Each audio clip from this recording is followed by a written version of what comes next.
Greetings, Dungeon Delvers and fellow DMs, and welcome back to the DM's Den.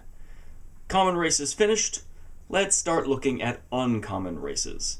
At the top of our list, the Dragonborn.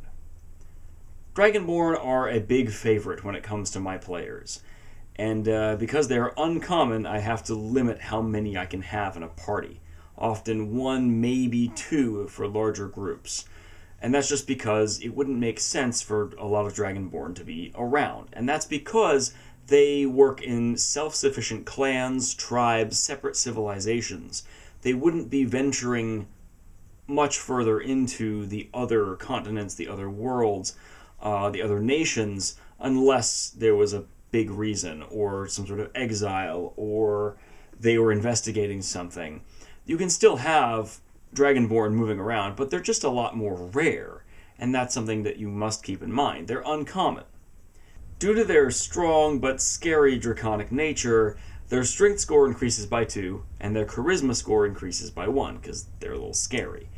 They are medium creatures with a speed of 30 feet, and they reach maturity around the age of 15 and live to around 80, so their lifespan's a bit more accelerated than a human's.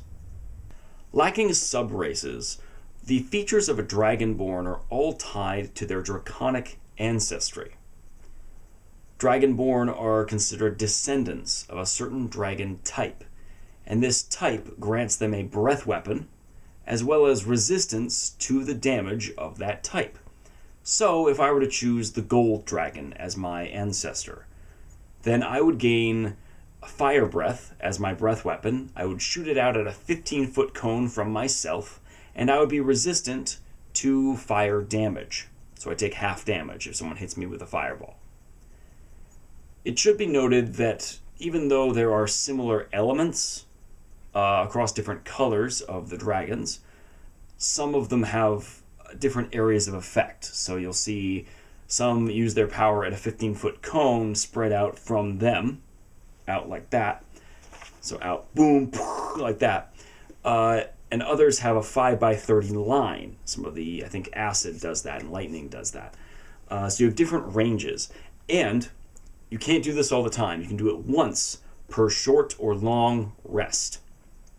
Very important. You can't just do it all the time.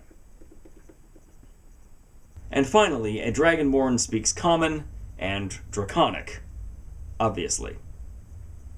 Dragonborn are so popular because their main selling point is that you can breathe an element, which makes you pretty interesting in battle. However, this is balanced by only being able to do it once per short or long rest. So what classes can benefit really well from this? Every class can benefit from this. I have found it most effective in melee classes, especially major battle classes. Barbarians really do well with this, because if you get up close and personal with somebody and maybe you can punch, kick them, grapple them, have them grappled, now you can just go paw and just annihilate them in the face. I've seen it done. If they do that, then their save is at disadvantage because it's just right on them. So they shouldn't be able to dodge it very well. But in the same line, it's good for the spellcasters and the squishy classes. Imagine having a wizard run up and just 30 feet away go boom and just make a line of acid. That's pretty cool. And then do a bonus action spell or something. I don't know. It's beneficial for everybody. And having the resistance is probably the best part of it. Choose an element that you come across often. Fire. Now you have resistance to fire damage. That's really cool. Cold. Lightning. Poison. Acid. All of these things. It's so difficult to find resistance to elements in the beginning of the game. And Dragonborns have resistance to at least one of them just because of their draconic ancestry, which is pretty cool. Anywho, I hope that was helpful. Up next is going to be the gnome. We'll hit up the gnome next time. May your swords be sharp, your magic be potent, and your scales extra shiny. Bye now.